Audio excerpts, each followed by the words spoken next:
Bonjour à tous et bienvenue pour ce nouveau Café Science de l'Esprit Sorcier. Alors pour prolonger notre dossier de la semaine consacré, je vous le rappelle, à la grande histoire du climat de la Terre, nous allons faire aujourd'hui un zoom sur une région particulièrement vulnérable de notre planète. Il s'agit de l'Arctique, ou plus exactement de la banquise, car en effet, si la planète se réchauffe progressivement, eh bien là-haut, au pôle Nord, ça se réchauffe 2 fois plus vite. Alors, si l'Arctique disparaissait, et les glaciers aussi, que se passerait-il? Eh bien, c'est la question que nous allons poser aux invités que nous avons réunis aujourd'hui.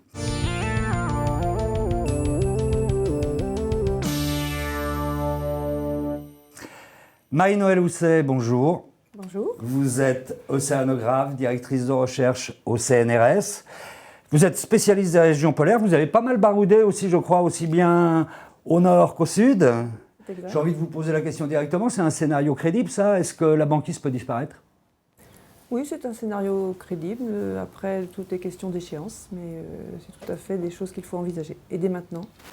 Eh bien, vous allez nous expliquer ça un peu plus précisément. Avec nous aussi Pierre Canet, vous êtes responsable du programme Climat et Énergie de WWF France. Vous pouvez nous parler de la banquise, mais aussi de la biodiversité. On a un peu l'impression que là-haut, c'est un grand désert, mais en fait, c'est très riche, il y a une grande biodiversité. Oui, très riche, 20 000 à peu près espèces qui sont recensées, et puis toute une vie avec également, on parle du pouls de la biodiversité mondiale dans cette région, avec beaucoup d'oiseaux migrateurs également qui passent par l'Arctique. C'est donc une région clé pour la biodiversité mondiale. Il faut s'attacher à cela, lié à la banquise et à la perte de la banquise aussi.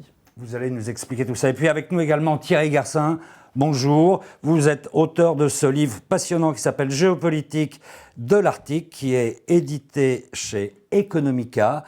Alors évidemment, l'homme réchauffe la planète, mais c'en est le premier bénéficiaire, si l'on peut dire, parce qu'en faisant fondre la glace, il peut avoir accès à des richesses qui étaient avant inaccessibles, non ? Alors, c'est pas sûr, bonjour, mais c'est pas sûr que ce soit un Eldorado en ce qui concerne, par exemple, les hydrocarbures, on va en reparler tout à l'heure. Mais pour l'Observatoire des relations internationales, c'est une scène, c'est un théâtre absolument passionnant parce que les enjeux sont nouveaux, en grande partie. Les enjeux sont évolutifs, on le voit bien depuis un certain nombre d'années, puis les enjeux sont très interactifs. D'accord. Vous allez nous expliquer tout ça aussi et vous allez répondre à toutes les questions à la fois du public, parce que c'est une émission en public, évidemment, avec Anaïs qui va se promener parmi vous avec sa traditionnelle petite caméra. Ça fait pas mal, hein, je vous rassure, hein, donc vous pouvez poser vos questions tranquillement. Et puis on va également répondre aux questions que vous nous avez envoyées sur les réseaux sociaux. Alors je voudrais qu'on s'arrête quand même, Marie-Noëlle, un petit peu sur ce réchauffement qui se passe là-haut, parce que ça s'est accéléré et c'est beaucoup plus rapide que sur le reste de la Terre. 2 fois plus vite. Oui, si on parle de température de l'air, disons, oui, les températures sont à peu près, l'augmentation est du double de celle de la moyenne globale, on va dire pour l'instant. Et cette amplification, ce qu'on appelle l'amplification polaire, va probablement croître avec au fur et à mesure si on en croit les scénarios du GIEC, au fur et à mesure que le réchauffement va s'installer. Voilà. Donc ça, c'est une donnée qui a l'air d'être à peu près établie. Après, le contraste entre les deux pôles, l'Arctique est particulièrement concerné parce que le phénomène d'amplification polaire est plus marqué en Arctique qu'en Antarctique. Elle perd combien régulièrement la banquise en Arctique? Alors, actuellement, on en est à des taux de un peu moins de 15% par décennie.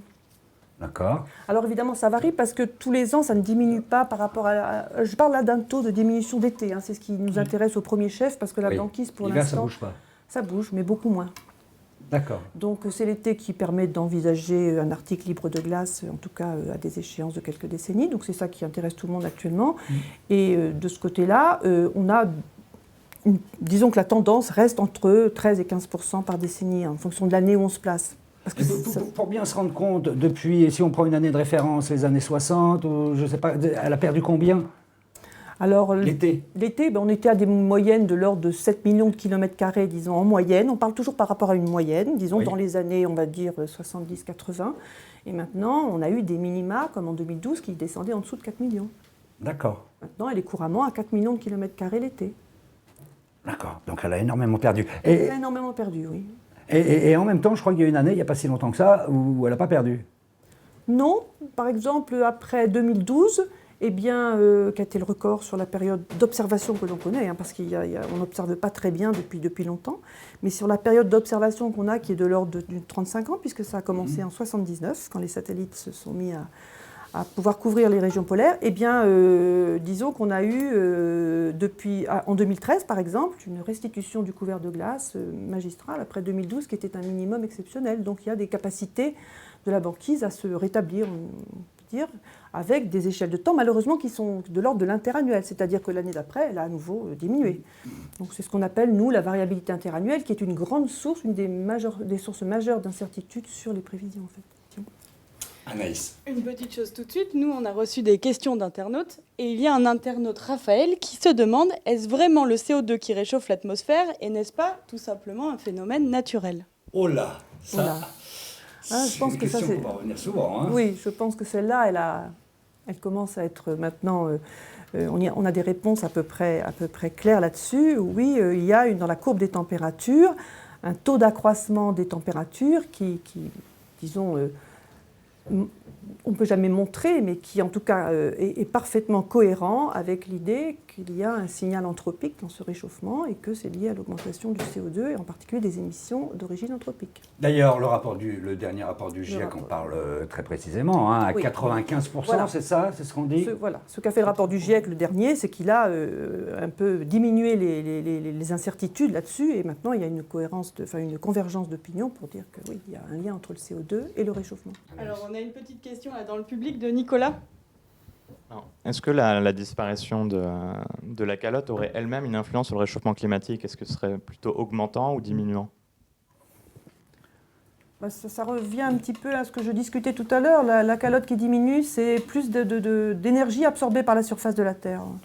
Et donc, plus d'énergie absorbée, ça veut dire aussi un renforcement du réchauffement, renforcement de l'augmentation de la température de l'air.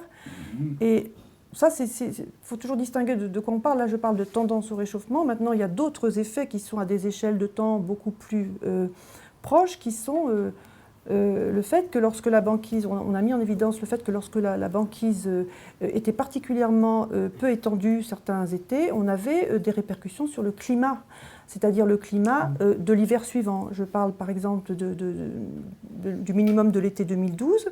Eh bien, on a mis en évidence un hiver particulièrement atypique pendant l'hiver suivant, donc en 2013. Donc ces effets-là aussi, à plus court terme, sont à prendre en compte. Puis la libération de méthane aussi, lorsque vous avez... Alors parlons-en, parce que justement il y a la banquise, mais il y a aussi les terres, les terres qui sont gelées, qui sont glacées, et on parle des glaciers davantage. Les pergélisols qui Expliquez-nous ça. Oui, peut-être. Donc le fait qu'on ait effectivement ces glaces qui se retirent des terres, le pergélisol, on a un effet de libération du méthane qui a été capté dans ces régions et qui se retrouve par là même libéré dans l'atmosphère. Le méthane est un gaz à effet de serre. Et donc qui vient du coup aggraver. On estime à quelques milliards de tonnes, centaines de milliards, les gaz à effet de serre qui sont captés, qui sont piégés comme ça sous la glace. Et donc il y a effectivement des rétroactions qui vont voir le jour et qui malheureusement ont un impact sur la machine climatique mondiale. Ça fait des terres supplémentaires à exploiter pour l'homme, ça, Thierry? La géopolitique, c'est très important pour nous, parce que là, on parlait au début de la banquise, et c'est tout à fait normal, parce qu'elles font, d'ailleurs, en épaisseur et en superficie pour la banquise estivale, elles se reconstituent l'hiver d'une façon plus ou moins large, mais on oublie toujours que pour nous, il y a un problème en géopolitique. Comment est-ce que définir l'Arctique? Alors l'Arctique, c'est évidemment l'ours, etc., et pas d'ours en Antarctique, mais l'Arctique, c'est pour nous le cercle polaire, c'est-à-dire que vous prenez justement sur ce beau globe terrestre, vous prenez à peu près le tiers nord de la Norvège. Pour nous, Européens, c'est quand même assez facile de voir à peu près où ça passe. Et c'est si vous voulez, le cercle polaire, c'est 66 degrés de latitude nord. Alors, c'est assez élevé, évidemment. Et à partir de là, généralement, en géopolitique, on considère qu'on est dans le monde arctique. C'est combien? 6 pays? Alors, c'est 5 pays qui sont... 5 pays. Alors, dans le désordre ou dans l'ordre plutôt géographique, vous avez le Canada, vous avez évidemment le Groenland qui est danois, vous avez la Norvège parce qu'elle a un archipel, le Svalbard, qui est très au nord, est assez haut, qui culmine à 80 degrés, vous voyez, de latitude nord. Et puis, vous avez la Russie qui, elle, couvre l'Arctique, mais sur 11 fuseaux horaires, puisque si vous allez de plein ouest jusqu'à plein est de la Russie, c'est la même chose du temps de l'Union soviétique, vous avez 11 fuseaux horaires. Si vous regardez ce globe... C'est la plus grande partie, la Russie. Oui. Si vous regardez ce globe à la verticale du pôle Nord, comme ça, eh bien vous apercevez que la Russie, elle embrasse à peu près 160 degrés de mémoire de longitude, c'est-à-dire qu'elle fait à peu près la moitié de la Terre. Mais évidemment au pôle Nord. Et puis vous avez le cinquième, il ne faut pas l'oublier, ce sont les États-Unis, avec l'Alaska, qui est une possession, je dirais, outre-terre, puisqu'elle est de l'autre côté du Canada. C'est ce qui fait la différence avec l'Antarctique, c'est-à-dire qu'on a 4 millions de personnes qui y vivent. Donc il y a des questions énergétiques, il y a des questions de développement économique. Donc c'est une démarche un peu différente de l'Antarctique. Et justement, sur ces changements de géographie, là, on a une question aussi sur Internet de Julien qui demande si cette fonte des glaces en Arctique et aussi la hausse du niveau des mers peut entraîner une crise géographique. Est-ce qu'on peut s'attendre à une crise entre les pays Une crise stratégique. Voilà, une crise stratégique. Des conflits. Voilà, des conflits. Les 5 pays riverains, donc en 2008, c'était hier matin, ont signé un texte, c'est le texte d'Ilulissat, et ils disent à 5, nous sommes les 5 riverains, il n'y aura jamais de traité international sur l'Arctique, ce qui d'ailleurs n'est pas une mauvaise chose, soit dit par parenthèse, et d'autre part, nous allons nous entendre entre nous pour régler nos conflits sans justement une mondialisation de ces enjeux sur le plan juridique. C'est à nous, nous y sommes, nous avons des responsabilités, et s'il y a un jour un ennui entre certains d'entre nous, puisqu'ils sont 5 riverains, eh bien on fera ça par la négociation et on respectera le droit de la mer. Alors là, on parle beaucoup des territoires, mais la fonte de la glace en Arctique, c'est aussi l'ouverture de passages maritimes. On a une question de Kitry à ce sujet. Oui, effectivement, on parle des conflits et on parle des enjeux de ressources locales, mais il me semble que si l'Arctique diminue en surface, ça va probablement ouvrir des voies maritimes commerciales très intéressantes pour un certain nombre d'États. Du coup, qu'est-ce qui est envisagé à l'heure actuelle et comment ça impacte les décisions politiques qui pourraient être prises face à cette diminution? Les routes maritimes. Je vérifiais pour vous des chiffres justement hier. La route maritime du Nord-Ouest. Alors c'est celle le long du Canada, assez haut, est très difficile à emprunter pour des tas de raisons et ne sera pratiquée d'une façon commerciale. Qui doit aller jusqu'en Alaska, en fait, pour redescendre sur le Pacifique. Qui va vers la mer de Beaufort, jusqu'en Alaska, etc., mais qui chemine au travers de masses glacées extrêmement difficiles à visualiser. Vous savez qu'en été, en plus, il fait beau, mais c'est le brouillard, et le brouillard est le grand ennemi. Les marins n'aiment pas ça. Ils n'aiment pas ça du tout. Surtout, et d'autre part, il n'y a pas beaucoup de tirants d'eau, etc. Ce ne sera pas une avenue ou un boulevard du commerce mondial avant des décennies et des décennies. C'est pour le tourisme, mais pas pour le commerce. Voilà. La route du Nord-Ouest, non. La route du Nord-Est, elle, le long de la Russie, de la Sibérie, qui passe souvent entre les îles proches de la côte et donc la côte. C'est une route qui est pratiquée depuis un certain temps, à certaines conditions, évidemment, en été. Et il y a eu de l'ordre de 32 l'année dernière, en 2014, traversées. Et encore, il faut bien vérifier que ces traversées sont... 32 traversées de navires marchands. Oui, attendez, il faut que vous soyez escorté par un brise-glace nucléaire, sinon 2. Il faut payer ce brise-glace très cher, puisque évidemment on est dans les eaux russes. Et d'autre part, vous ne pouvez pas transporter un certain nombre de produits au cas où le bateau lui-même serait pris par les glaces. Et ça adviendra un jour, bien sûr. Et vous savez que quand le bateau est pris par les glaces, par exemple au mois de septembre-octobre, en quelques jours c'est fait. C'est-à-dire que le bateau, il va y rester, hypothèse d'école, il va y passer l'hiver. Il faudra tout ça. Donc c'est très compliqué. Alors, le passage le long de la route du Nord ou du Nord-Est, c'est la même chose, russe, est pratiqué, le sera de plus en plus, mais la question est très intéressante de notre ami dans la salle. Pourquoi faire compliqué quand on peut faire simple? Attendons 30 ans. Si dans 30 ans, hypothèse d'école, je parle sous le couvert des scientifiques, si dans 30 ans, ou 20 ans, peu importe, la banquise a disparu uniquement l'été, uniquement l'été, on est bien d'accord. Hein. La route transpolaire, c'est-à-dire, en gros, pour donner une image au-dessus du pôle Nord, est beaucoup plus simple à pratiquer que la route par le littoral, qui présente évidemment, comme vous imaginez, des inconvénients. Alors simplement, les assureurs ne veulent pas de ça. Les assureurs vous le disent publiquement, mais Panama et le canal de Suez, Panama au milieu du continent américain, et Suez n'est pas tranquille. Hein. Suez a été fermé pendant très longtemps, mais pour des raisons, alors là, politiques. Mais Suez et Panama resteront les deux fermetures éclair mondiales avec le détroit de Malacca en Asie du commerce mondial. Mais vous pouvez nous donner une idée, si je prends un bateau qui part de Rotterdam et qui veut aller à Tokyo, si je passe par le canal de Panama, c'est beaucoup plus long que si je passe par l'Arctique. Alors je crois que je n'ai plus les chiffres en tête, mais c'est de l'ordre d'un tiers de distance d'économie. Mais attention, une fois que si vous le faites par l'Arctique, c'est-à-dire essentiellement par la voie russe. Faites attention à une chose, il y a des conditions très particulières à observer sur le plan technique. Il faut des bateaux particuliers, il faut des coques souvent renforcées, il faut des équipages formés. Les armateurs et les assureurs, les deux n'ont aucun intérêt à promouvoir l'Arctique. Comme ils disent,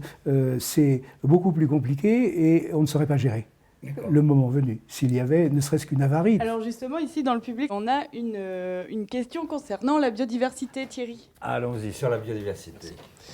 Bonjour, et voilà, j'ai ma question, c'est par rapport à la sauvegarde de tout ce qui est faune et flore dû à la fonte justement de l'Arctique et des glaciers. Justement, qu'est-ce qu'on va faire? Qu'est-ce que les États comme la Russie, le Groenland ou les autres qui sont concernés vont faire pour sauvegarder la faune et la flore? Oui. Alors, c'est une bonne question. Là, on a effectivement un dérèglement, c'est le cheval de bataille, hein, mais lié fortement aussi avec les activités économiques et humaines dont on parlait, parce que pour protéger cette biodiversité, c'est aussi l'objectif de pouvoir nourrir ces personnes qui sont sur place. On parle des peuples autochtones qui se nourrissent par la pêche et qui vont voir par ces impacts, effectivement, leur vie complètement déréglée. Qu'est-ce qu'on peut faire en matière de biodiversité, de respect dans la région de biodiversité? On a le Conseil d'Arctique qu'on évoquait tout à l'heure et qui a la possibilité par ces pays de mettre en place des zones prioritaires, protégées, qui puissent en matière de biodiversité, c'est un programme que le WWF a lancé qui s'appelle RACER. C'est de faire en sorte qu'on puisse identifier les aires résilientes au dérèglement climatique avec des scénarios autour de 2 degrés Celsius et que ces aires puissent accueillir suffisamment de biodiversité puisqu'on a des espèces qui vont... sorte de réserve, mais ça va plus loin, parce que les réserves, si vous les considérez de façon très cloisonnée, vous n'avez pas la possibilité, en fonction des saisons, de voir ces espèces se déplacer d'un endroit à l'autre. Et donc, on doit créer des corridors écologiques dans cette région qui sont identifiés, et dès maintenant, le WWF identifie quelques régions clés. On a une réserve qui s'appelle la dernière réserve de glace. Il faut identifier les réserves, mais dites-nous, quelles sont les espèces menacées réellement? Donc on a par exemple l'ours polaire qui est significatif avec une perte de l'habitat considérable avec la fonte des glaces. Parce que lui, l'été, il est obligé de se déplacer. Oui, donc d'ici à la moitié du siècle, on évoquait la libération totale de glace possible et on a donc l'ours, 2/3 des populations qui risquent d'être frappées par ce dérèglement climatique. On a également les morses, les phoques, c'est tout un écosystème qui est bouleversé sur place. Et puis un truc un peu aussi qui fait qu'on a peu d'informations sur ce que vont devenir les écosystèmes, c'est qu'en fait tous les échelons de la chaîne trophique sont perturbés par l'absence de couvert de glace. Et si on voit très bien les effets sur les échelons supérieurs comme l'ours ou l'otarie, par contre, au niveau inférieur, qui est la production primaire, le phytoplancton, etc., il y a des bouleversements actuellement qu'on est encore très très peu capable de comprendre. La glace, par exemple, on a découvert assez récemment, je dirais, que les glaces de mer abritent des écosystèmes, en fait. Dans le réseau cristallin de la glace, il y a de quoi nourrir les échelons trophiques supérieurs. Je voudrais qu'on en revienne aux hydrocarbures. On a l'impression que les grandes compagnies font un peu marche arrière, là, actuellement. Alors, pour le pétrole, oui. Alors, pour le gaz, c'est assez simple. Les Russes, qui ont de grandes réserves prouvées, ont remis au calendrier grec, reposé au calendrier grec, l'exploration et l'exploitation a fortiori de leur grand bassin de Stockman qui se trouve en mer de Barents. D'abord, ils n'ont pas la technique eux-mêmes. Ils ont fait appel aux Norvégiens, Statoil, et à Total. Donc, il y a eu des engagements de ces sociétés. Et les Russes, de toute façon, considèrent que c'est horriblement cher. Et alors, pour le pétrole, c'est un autre cas de figure. À juste titre, en 2012, le patron de Total, M. de Margerie, avait dit avec beaucoup de courage, on arrête tout à haute latitude pour l'exploration du pétrole. Nous ne savons pas faire s'il y a une fuite, une explosion de stations, de plateformes pétrolières. Il y a risque de marée noire. Oui, ils ne pouvaient pas apporter les garanties. Ils ont été échaudés par ce qui s'est passé avec BP dans le golfe du Mexique en 2010. 1500 mètres de profondeur, je crois, près de toutes les possibilités de secours. Les États-Unis, le Mexique à côté. Ça a duré 6 mois pour boucher le trou et on a eu beaucoup de mal à boucher le trou. C'est une expression. Et donc là, ça a calmé un petit peu les compagnies. Et sans doute leurs compagnies d'assurance aussi. BP, Deepwater Horizon, dans le golfe du Mexique, 28 milliards de dollars. L'amende américaine n'est pas encore fixée, mais elle serait peut-être d'une dizaine de milliards. Et l'image de BP est catastrophique, bien entendu. Ce n'est pas pour leur jeter la pierre, mais enfin, ça fait tâche. Et Shell, justement... Shell, qui était quand même bien implanté, qui avait des grands projets quand même en Arctique. Fin 8 septembre, elle a dit, écoutez, on a repris les explorations au large de l'Alaska, mer des Tchouks et puis la mer de Beaufort, on arrête tout définitivement. Ah bon? On a trouvé, mais pas assez, ça coûterait beaucoup trop cher. Vous comprenez que ce sont des investissements. Et encore une fois, j'insiste là-dessus, le métal, c'est-à-dire les installations, n'aiment pas du tout travailler dans le grand froid. Vous cassez un peu nos idées reçues, là, parce qu'on voit écrit partout aussi, Ah, attention, non, pas le pétrole. Trop dangereux. OK. C'est un peu donc Shell qui s'est investi dans la région, c'est 1 milliard, ne serait-ce par leur infrastructure, leur projet, 2000 mètres à les forêts. Donc des absurdités comme ça qui sont relevées par l'article, se dire que cette région est quand même touchée par le dérèglement climatique de plein fouet, dérèglement climatique qui est créé aux 2/3 par ces énergies fossiles, et que l'on retrouve par l'exploration en disant on va retourner dans la région pour aller sortir ce qui nous pose problème.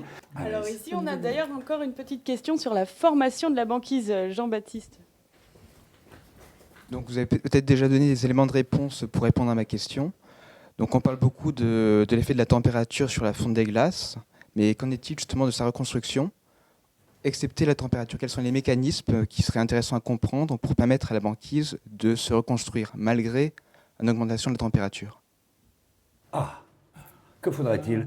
Alors, la température augmente, est-ce que la banquise peut se reconstituer malgré tout?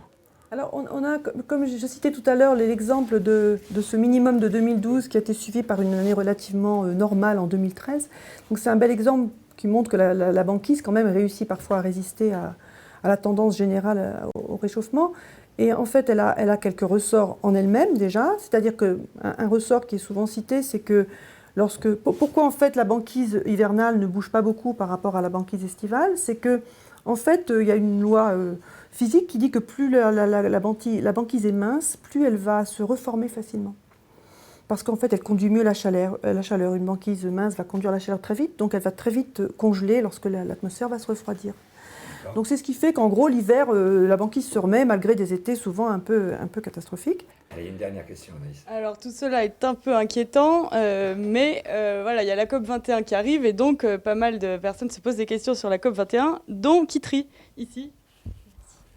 Oui, effectivement, il y a la COP21 qui arrive bientôt. Il y a une mobilisation assez impressionnante de plein de citoyens. Il y a plein d'initiatives citoyennes qui vont de la fabrication de technologies en accès libre, notamment de systèmes agriculture, etc., des façons de raconter des histoires différentes dans les médias. Du coup, j'aimerais vous demander comment vous mobilisez face à la COP21 et quels sont vos pronostics, qu'est-ce qu'on va pouvoir attendre de cette COP21? Très bien, ce sera une excellente question de conclusion. Nous, ce qu'on espère, c'est qu'il y ait une prise en compte des conclusions scientifiques à leur juste valeur et qu'il n'y ait plus en particulier cette espèce de doute qui a toujours un petit peu encadré les résultats, notamment du GIEC dans les années précédentes, et qui ont permis à certains qui ne voulaient pas agir de ne pas agir en disant on est sûr de rien. On a vu que c'était éliminé, ça, déjà, quand même, pour beaucoup. Donc oui, c'est vrai que je pense qu'entre les deux exercices du GIEC, il y a eu cette prise de conscience et qu'on en parle moins maintenant de ce qu'on appelle les climato-sceptiques. Mais encore une fois, il faut quand même passer de ce stade où maintenant on admet qu'il y a un changement à des prises de position. Vous êtes optimiste? Vous croyez qu'ils vont signer les 2 degrés? Ah, moi, je ne préfère pas donner mon état d'optimisme, mais je suis un peu pessimiste là. Un peu pessimiste. Je vais chercher de l'optimisme du côté de WWF ou pas? Alors on est mobilisé sur tous les fronts, c'est de se dire qu'effectivement cette COP21, il faut aller au-delà, hein. C'est un rendez-vous diplomatique et il faut vraiment que la question du climat, elle soit aussi sur le terrain, dans ce qu'on fait, aussi dans les villes et les territoires qui ont un rôle à jouer, et les États, leur responsabilité majeure, qui souvent parlent de l'accord de Paris, mais l'accord de Paris, c'est une entrée en vigueur en 2020. Et donc la question, c'est de se dire, est-ce qu'on va rester 5 ans les bras croisés sur la base des objectifs qui sont sur la table et qui nous mettent sur une trajectoire autour de 3 degrés Celsius, voire plus? Et non, il va falloir, dès le 1er janvier 2016, que les chefs d'État, de retour chez eux, se mettent à davantage d'actions et qu'ils s'y engagent à Paris. C'est ça qu'il faut qu'ils signent. Les 2 degrés Celsius, c'est de dire, ces 5 prochaines années, on s'adresse à la science et cette fenêtre qui se resserre de plus en plus pour l'action, c'est donc ces 5 prochaines années qu'on veut les voir, à mettre davantage dans les énergies renouvelables, l'efficacité énergétique, la forêt. Et cette urgence, elle doit vraiment être captée parce qu'elle est souvent dans les discours politiques. Les chefs d'État la répètent, mais sur le terrain et dans l'action, malheureusement, ce n'est pas forcément translucide. Et donc le WWF, on va pousser à ça à la COP21. Et l'avis du géopoliticien? Je n'en attends pas grand-chose, tant mieux si quelque chose Vous est n'en signé. attendez pas grand-chose? La mise en œuvre sera difficile, longue. 5 ans, c'est rien du tout à horizon du siècle, par exemple, puisque c'est 2 degrés maximum d'ici à 2100. Et d'autre part, les 2 plus grands pollueurs de la planète, c'est-à-dire la Chine qui vient de dépasser vers 2009 les États-Unis en pollution, en quantité de pollution, et les États-Unis, bien sûr, ont de bonnes raisons à leurs yeux pour continuer à polluer. La Chine, parce qu'elle ne peut pas sacrifier sa croissance. Le président américain, même avec la meilleure volonté du monde, aura beaucoup de difficultés à imposer à son propre peuple une retenue en matière de pollution. Et c'est l'un des grands pollueurs de la planète. Alors, comme ils sont en train de s'arranger ensemble, Pékin et Washington, dans l'objectif de la COP21 et puis des réunions ultérieures, je ne vois pas... en tout cas, une chose moi, qui me paraît évidente, c'est qu'il ne faut ni dramatiser ni exagérer, parce que c'est comme ça qu'on démobilise. Et je trouve que souvent, dans ces enjeux comme cela, lutte contre la pollution, plus on dramatise et plus on globalise, plus on démobilise, et le but du jeu... Donc c'est pas le but, on ne va pas démobiliser, on encourage, on y croit un peu, quand même. Il faut jamais accepter l'avenir. Il faut y croire, et d'ailleurs les États-Unis et la Chine en revanche ont bougé depuis quelques années sur la question des renouvelables par exemple, donc il s'est passé des choses depuis le sommet de 92 avec pas mal d'avancées sur le renouvelable et sur les économies d'énergie, et Obama quand même a pu changer les choses en 6 ans dans son pays, heureusement, mais c'est pas à la hauteur, quoi. C'est ça qui pose problème. C'est très lent. D'accord. Merci beaucoup d'avoir été avec nous, d'avoir répondu aux questions du public et aux questions des internautes. Merci au public et merci aussi à vous de nous avoir suivis. À très bientôt. Ciao.